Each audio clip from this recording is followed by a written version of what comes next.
विभाग की ओर से हमारे दोस्त सीआरपी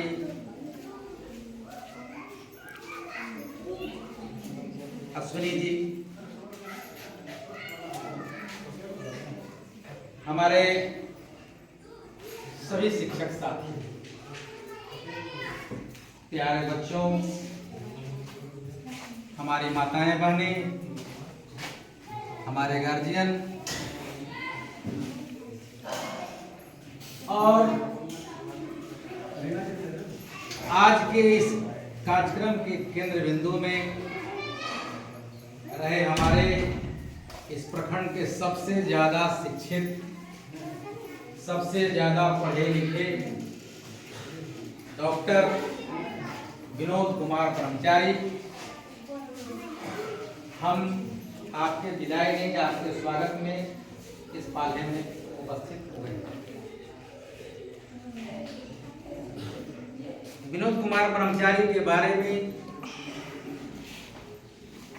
आप सबों ने अभी चर्चा सुना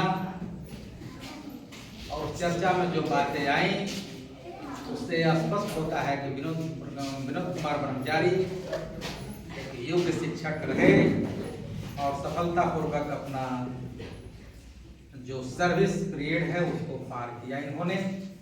हमने देखा कि इनके बारे में संबोधन के क्रम में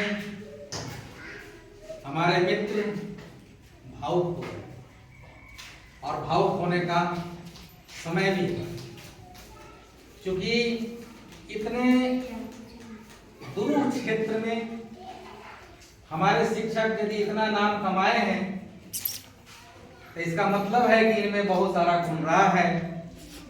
यह भी सुनने को मिला, कामेश्वर जी ने यहाँ तक कहा कि जितना बेटी के विदाई में मुझे दुख नहीं हुआ, आज ब्रह्मचारी जी की विदाई में मुझे उतना दुख हो रहा है। समझ सकते हैं इसकी गंभीरता को। हम बात करेंगे कुछ इनकी विदाई से पहले, हम कुछ बात और कुछ करेंगे और उस पर आप सभी लोग गौर भी करेंगे। यज्ञ युधिष्ठिर वार्ता में एक सवाल आया था कि सबसे बड़ा आश्चर्य क्या है, और उसका उत्तर दिया था कि प्रतिदिन लोग इस पृथ्वी से जा रहे हैं, लेकिन यहाँ के लोग सोचते हैं कि हमारा समय नहीं है, हम तो नहीं मरेंगे। यही था ना? और यही बात हम सबों में भी है। आज ब्रह्मचारी जी सेवानिवृत्त हुए हैं और एक दिन हम लोगों को भी निश्चित समय पर सेवानिवृत्त होना ही होना है, लेकिन हम सोचते हैं अरे मेरा ही बहुत दूर है, हमको रिटायर होना है। इससे बड़ा आश्चर्य नहीं हो सकता। और हम यह बात स्पष्ट रूप से आप सबों के बीच कर रहे हैं कि ब्रह्मचारी जी के विदाई समारोह में हमारे जो शिक्षकों ने यहाँ उपस्थिति दर्ज नहीं किया, अगर उनका जेन्युइन कारण नहीं है तो यह यज्ञ युधिष्ठिर वार्ता के प्रश्न का उत्तर है।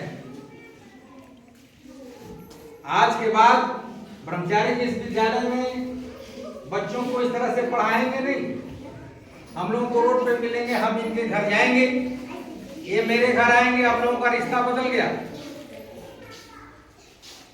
एक नए रिश्ते की शुरुआत हम लोग कर रहे हैं, लेकिन ये मन में कभी बात नहीं आनी चाहिए कि हम तो सुरक्षित हैं, हमको तो कोई डर नहीं है, मेरा तो गांव ठीक है, मेरा तो स्कूल ठीक है। यह बात मन से निकाल दीजिए। मैं एक छोटी घटना बता रहा हूं।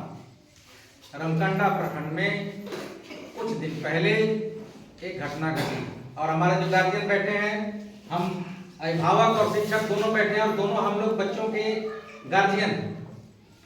वहां क्या हुआ, एक स्कूल में आज बरसात का दिन है, बच्चों के एमडीएम में कीड़ा पड़ गया, जिंदा कीड़ा। और वहां कुछ लोगों ने यह माहौल बनाया कि नहीं एक तो छिपकली गिरा। बार बार यह दिखाया जा रहा है कि छिपकली भोजन में गिरेगा, जिसमें बनता है भोजन तो वह गल जाएगा, उसकी हड्डी उड्डी दिखाई पड़ेगी। और यह कीड़ा साफ दिखाई पड़ रहा है और जिंदा कीड़ा है, फिर भी आप सभी लोग ऐसा कह रहे हैं। क्या घर में बच्चे खाते हैं तो क्या उनके घर में ये कीड़े नहीं पड़ते हैं? बात समझौता हो गई, लेकिन वहां एक प्राइवेट स्कूल चलाते हैं। और अभी क्या है, सरकारी स्कूल की स्थिति हम लोगों ने सुधारी, जिसके चलते प्राइवेट स्कूल को बहुत लॉस हो रहा है। वो क्या किए कि जब छुट्टी हो गई तो 2-4 बच्चों को अपने घर के, जो उनके घर के बच्चे थे, उनको उन्होंने सिखाया, पढ़ाया और हॉस्पिटलाइज किया। एकदम सच्ची घटना बता रहा हूं, अभी फिलहाल घटना पटाक्षेप नहीं हुआ।